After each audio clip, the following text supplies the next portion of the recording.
चेतन आनंद के लिए भावी मंत्री की बात हम कर सकते हैं कि मंत्री बनकर और काम कर सकते हैं? कि आरजेडी के सरकार में आरजेडी के गुंडों द्वारा आरजेडी के प्रोत्साहित करने जाने के बाद कितनी खून की नदियां बही थी। तेजस्वी के साथ आप थे, आप वहां से हटे। ये भी दावा किया जाएगा कि चांद पे हमें जमीन मिलेगी, हाँ, और मंगल ग्रह पे जो है हम लोग को टूरिज्म किया जाएगा। क्या मजबूरियां रही एनडीए में सीट बंटवारे को लेकर, या कि पार्टी की जरूरत यहाँ पर थी। अपने घर में वो न्याय कर पाए अपने बेटे के साथ? बड़े बेटे तेज प्रताप भी मैदान में है। वैसी सड़कों को लवली आनंद जी ने बनाने का काम किया था और वो भी अभी जर्जर स्थिति में है। आनंद मोहन जी तो पूरे बिहार की राजनीति करते हैं। सब लोग कंफर्टेबल महसूस करते हैं नीतीश कुमार जी के साथ।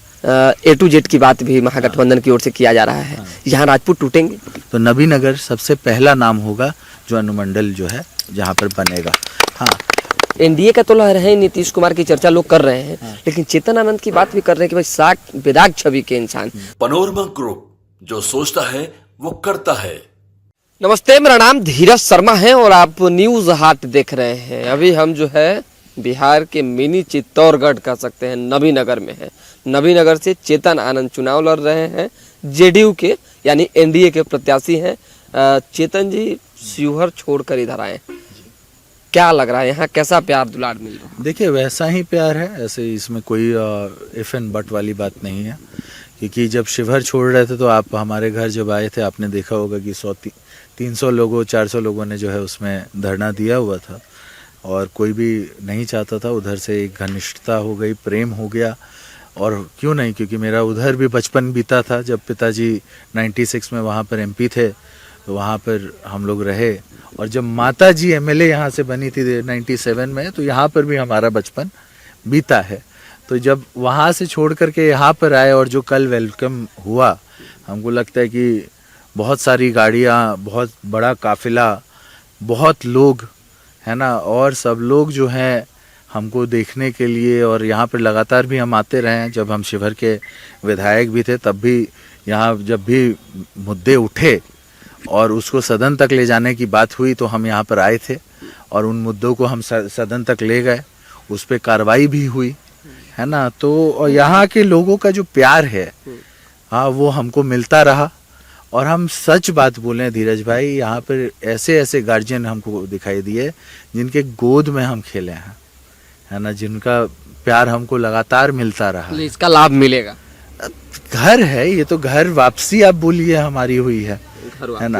अच्छा, एक चीज चेतन जी, एक क्षेत्र में काम करके दूसरे क्षेत्र में आना बड़ा मतलब कठिन होता है। उधर के लोग नहीं चाहते थे आप इधर आइए, लेकिन आपको इधर आना पड़ा। क्या मजबूरियां रही एनडीए में सीट बंटवारे को लेकर, या कुछ? देखिए मजबूरी लोग तो चाहते हैं जानना। हाँ, मजबूरी तो ऐसी कुछ खास हमको दिखाई नहीं दी। मेरे तरफ से तो ज़्यादा मजबूरियां थी नहीं, लेकिन ऑन द कॉन्ट्रेरी अगर आप देखिएगा कि पार्टी की ज़रूरत यहाँ पर थी। मगध एरिया में जो है हम लोगों की ज़रूरत थी, और शायद इसीलिए हमें जो है यहाँ पर आने का आदेश दिया गया पार्टी के द्वारा, है ना। उसमें भी जो है दूसरी बात जो है, आपको याद होगा कि चुनावी समय था लोकसभा में, और आनंद मोहन जी ने ये वादा किया था शिवहर की जनता को भी कि अगर लवली आनंद जी एमपी बन जाती हैं तो चेतन आनंद यहाँ पर एमएलए नहीं रहेंगे, क्योंकि ये व्यवहारिक भी नहीं लगता है।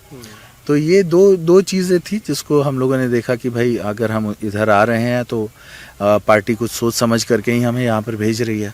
और दूसरी बात कि ये हमारा वचन एक तरीके से आप कह सकते हैं। अच्छा, आनंद मोहन जी तो पूरे बिहार की राजनीति करते हैं, चेतन आनंद को मगध संभालने के लिए मिला है।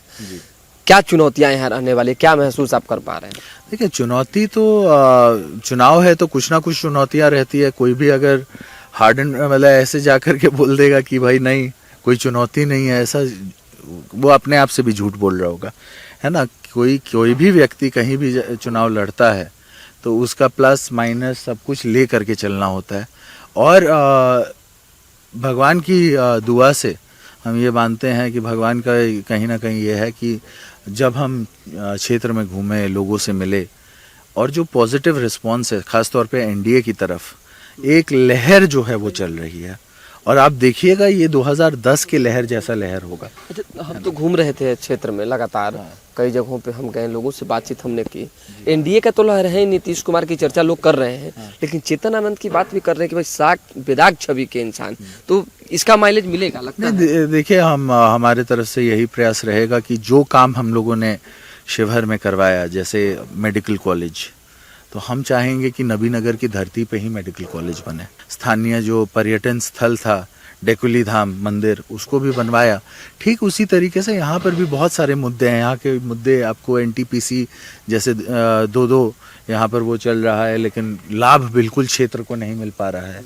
हाँ, उसके बाद क्या कहते हैं इसको, नबीनगर को अनुमंडल बनाने के लिए, हाँ, अभी कुछ दिन पहले ही, हमको लगता है महीना भर पहले, जब एनडीए का मीटिंग चल रहा था, तो लवली आनंद जी ने यहाँ पर आकर के ये बोला था कि अगली बार जैसे ही सरकार बनती है तो ये मैं गारंटी लेती हूँ कि इसको अनुमंडल बनाया जाएगा।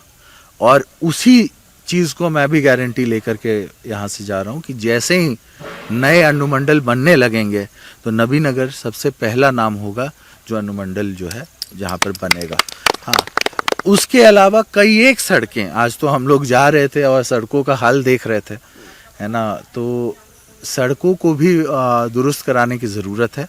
हमने अपने मतलब पुराने क्षेत्र में, शिवहर में जो है, हमने लगभग 160 सड़क बनवाने का काम किया था, जो आरडब्ल्यूडी के माध्यम से हो या फिर पीडब्ल्यूडी के माध्यम से हो, वो सब हमने बनवाने का काम किया था। ठीक उसी तरीके से हम जब नबीनगर में घूम रहे हैं तो हमको लगता है कि बहुत सारी सड़कों का अभी मरम्मत की ज़रूरत है, उधर काम होने की ज़रूरत है। और साथ ही साथ ये कहेंगे कि कुछ सड़कें ऐसी भी थी जो उस समय आपको याद होगा कि फंड कम हुआ करता था विधायक का, और वैसे मतलब 97 की हम बात कर रहे हैं, वैसी सड़कों को लवली आनंद जी ने बनाने का काम किया था, और वो भी अभी जर्जर स्थिति में है। उस टाइम के बाद उस पर किसी ने ध्यान नहीं दिया है, तो वैसी सड़कों को भी अब वापस से बनाने की ज़रूरत है। बहुत लाभदायी योजना जो है लवली आनंद जी अपने टाइम पे करके गई थी। एक ऐसा सड़क है जिसमें 30-30 गांव जो हैं उससे कनेक्ट होते थे, लेकिन आज जब उसकी बात होती है तो लोग यही बोलते हैं कि वहाँ पर अभी तक जो है वो सड़क। इस बात का कितना असर होगा, क्योंकि आप खुद युवा हैं, तेजस्वी यादव युवा हैं, तेजस्वी के साथ आप थे, आप वहाँ से हटे, मतलब उनका जो दावा है कि भाई हर घर में सरकारी नौकरी देंगे, 500 में सिलेंडर देंगे, ये सब दावे क्या देखिए, इस दावे के हिसाब से अगर हम चलें तो बहुत जल्दी ये भी दावा किया जाएगा कि चांद पे हमें ज़मीन मिलेगी, हाँ, और मंगल ग्रह पे जो है हम लोग को टूरिज्म किया जाएगा। तो ये सारी अब आप बताइए कि पूरे भारत में 1 करोड़ समथिंग सरकारी जॉब्स हैं, है ना, और एक महोदय आकर के बोल रहे हैं कि हम 3 करोड़ देंगे।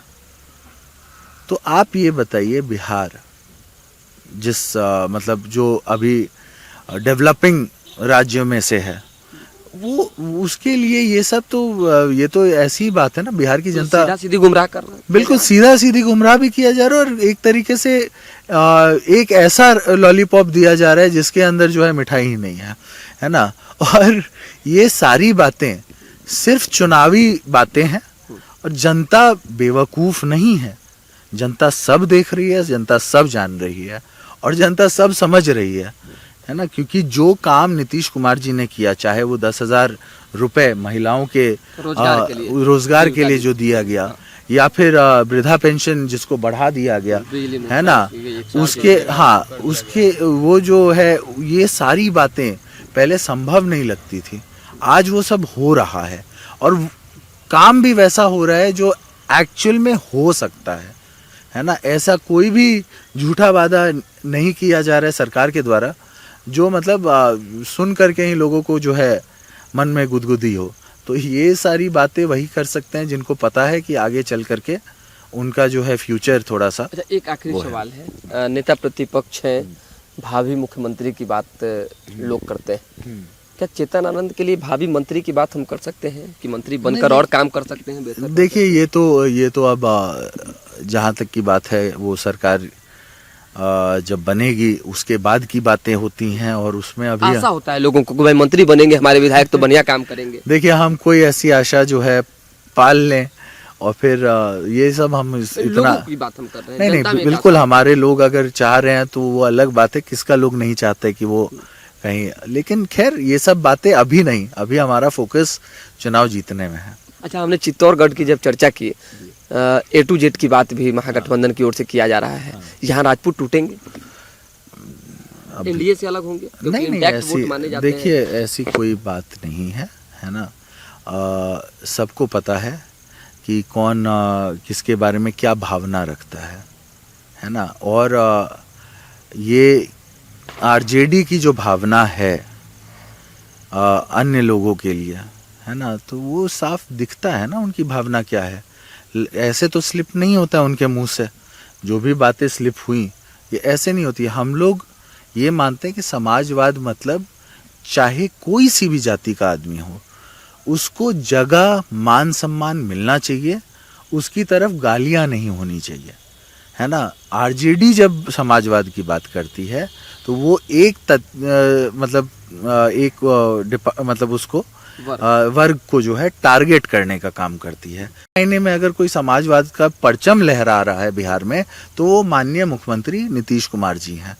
आज इसीलिए सारे लोग गोलबंद होकर के उनके साथ हैं, चाहे आपको क्या कहते हैं उसमें अति पिछड़े हों या फिर सवर्ण हों, सब लोग कंफर्टेबल महसूस करते हैं नीतीश कुमार जी के साथ।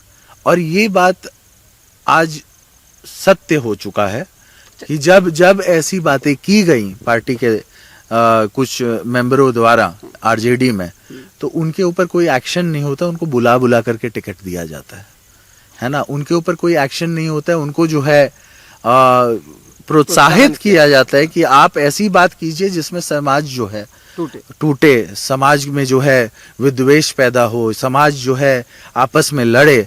क्योंकि जंगल राज को जंगल राज इसीलिए बोला जाता है क्योंकि उसमें ऐसी घटनाएं हुई थी और उसके ऊपर कोई भी लगाम जो है नहीं कसा गया था। आज हम लोग मगध के एरिया में है, ये मगध का एरिया साक्षी है कि आरजेडी के सरकार में आरजेडी के गुंडों द्वारा आरजेडी के प्रोत्साहित करने जाने के बाद कितनी खून की नदियां बही थी। अच्छा, एक सवाल तो कई है लेकिन अब आपसे थोड़ा लंबा बातचीत हो रहा है।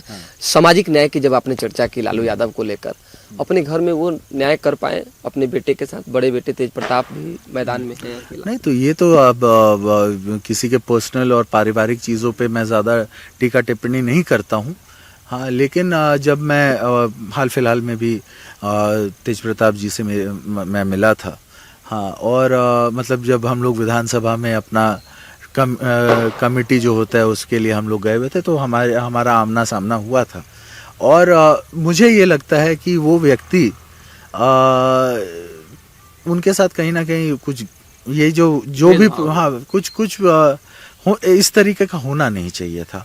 लेकिन सबका, क्योंकि अब उस लाइन पे जाएंगे तो बहुत चीज़ें हैं जो बोलने लायक हैं, लेकिन मैंने जैसा कि पहले भी बोला कि पारिवारिक किसी भी चीज़ में मैं ज़्यादा जो है इंटरफेयर नहीं करना। चलिए देखिए, पारिवारिक बातों में इंटरफेयर चेतन आनंद नहीं कर रहे हैं, लेकिन मगध की धरती से एक ऐलान हो रहा है कि नवीनगर को अनुमंडल का दर्जा और कई चीज़ों को जो है बेहतर करने की कोशिश जारी रहेगी। घर वापसी की भी बात चेतन आनंद करते नजर आ रहे हैं। तो दोबारा भी जुड़ेंगे, फिलहाल अभी के लिए हमें इजाजत, हमारे साथ बने रहें, देखते रहें न्यूज़ हाट। बहुत बहुत धन्यवाद।